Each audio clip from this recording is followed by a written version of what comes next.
All right, shifting our focus into our top deep dive story on the BRICS leaders who've come together just hours, in fact, after BRICS leaders released the Rio de Janeiro Declaration calling out the global risks of rising tariffs. Donald Trump has now responded. Without naming the US or Trump, BRICS has warned that indiscriminate tariffs could threaten global trade. Trump responded with a blunt warning on Truth Social. Any country aligning with BRICS anti-American policies will face an additional 10% tariff, no exceptions. So he didn't define what those anti-American policies really were, but doubled down, announcing that he calls, what he calls basically, take it or leave it tariff letters. So at this point, we're on standby for Trump to basically release a list of countries that he's imposing tariffs on, an additional 10% tariff. Will India be on that list is a question. India and United States already are currently discussing a trade deal. Amid that, Trump basically threatening that all BRICS members will face tariffs. This tariff deal letters are expected to be delivered anytime now as I speak. In fact, Trump had posted saying, and I quote, tariff letters will go out starting 12 p.m. Eastern on July 7th. He posted this, making quite clear that he's going full throttle on economic pressure. At this point, we see multiple countries who's responded. Kremlin has hit back, saying BRICS isn't trying to hurt any country, particularly pointing at US. Let's hear it. Sending letters out on Monday having to do with the trade deals. It could be 12, maybe 15. You know, Secretary of Commerce right here. And I guess, Howard, I would say it could be maybe as many as 15 or so. And they'll be going out on Monday, and some will go out on Tuesday and Wednesday, and and we've made deals also. So we're going to have a combination of letters, and some deals have been made. 刚刚我已经介绍了我们对金砖机制的一个看法。我们觉得金砖机制是国际上的一个积极力量。金砖合作是开放包容的，不针对任何国家。那么至于关税，我们一贯反对搞关税战、贸易战，反对以关税作为胁迫、施压的工具。肆意的加征关税不符合任何一方的利益。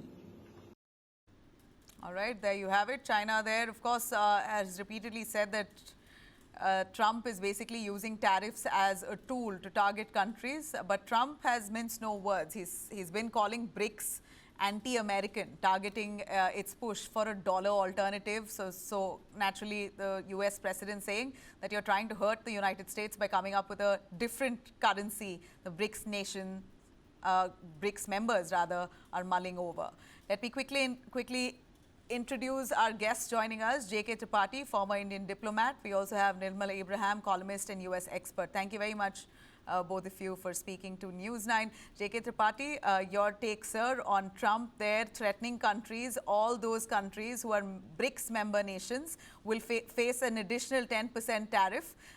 You know, if I really think of this move practically, I would say why not? If a country is being hurt, or if a country's currency is hurt, if there's an alternative currency that a few other countries are mulling over, then I will do everything I can to protect my country and its interest.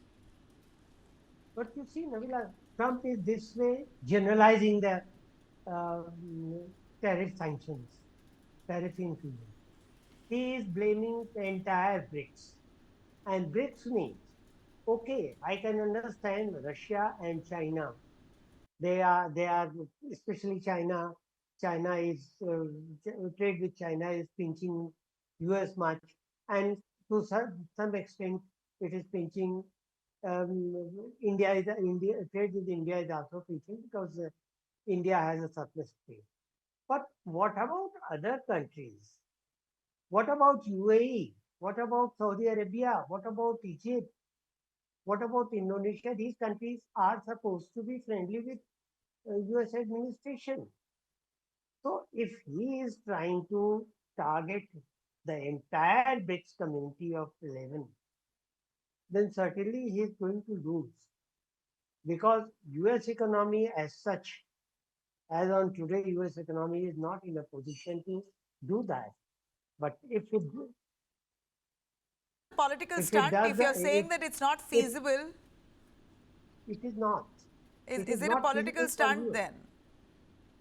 It is not feasible, and knowing Trump, knowing how Trump behaves, how Trump speaks, and how unpredictable he becomes, it is no wonder that after some time, maybe after a few days, he will come down like a businessman. He is not a diplomat, nor he's a politician. He is We've a been true going and yo-yo out and right out. from the start on his tariffs. But Nirmal, can BRICS nations stand united under this pressure? Or will, national interest for these nations then override? No, I think they will for multiple reasons, because I think the reason Trump is calling their policies anti-American is because of bypassing sanctions. For example, China is still buying oil from Russia and Iran. India is openly buying discounted oil from Russia. BRICS as altogether as a group is trying to bring up a new currency. There have been discussions going on to compete with IMF and World Bank. They came up with NDB, the New Development Bank. So there are multiple reasons why Trump is worried, as you rightly said.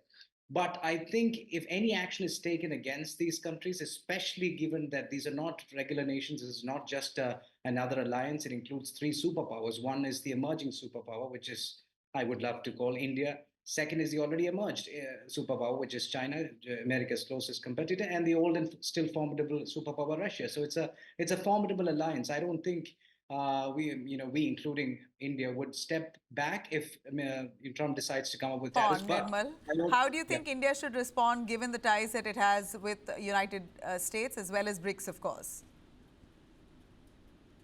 Is the question to me? Or? Nirmal, that question was for you, and I just heard news coming in that 25% tariffs have been slapped on Japan and North Korea. Not India so far, right? So Not India yet.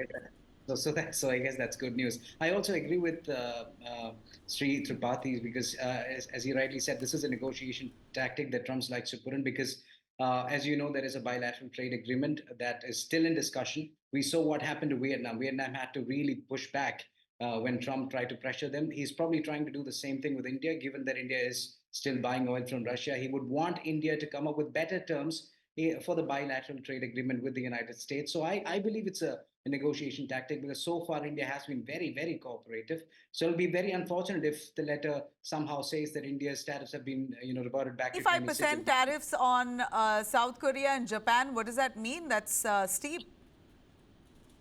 It is very steep. Japan, I think he had initiated a conversation, but Japan wasn't willing. And we expected a tariff on Japan because they were not negotiating. Plus, he also mentioned that 40% of the automobile market in the United States is actually dominated by Japanese brands, and they're benefiting. So he had actually given a couple of intimations, but Japan wasn't ready to negotiate. So this was expected. Japanese tariffs were expected. India, I'm hoping that it doesn't come back to 26%.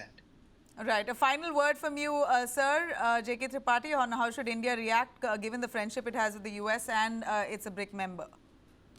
Well, India is still in negotiations with US, and I think for India things will be easier. Things should be easier, and there won't be much problem because it's a three basic things.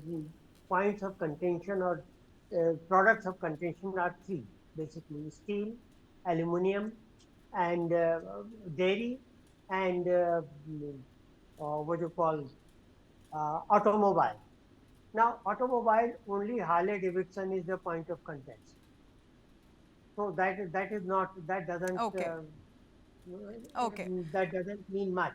But coming to steel and aluminium also, there are many more countries like Canada, Mexico, UAE, China, Republic of Korea, and Brazil who export more steel and aluminium to US than India does.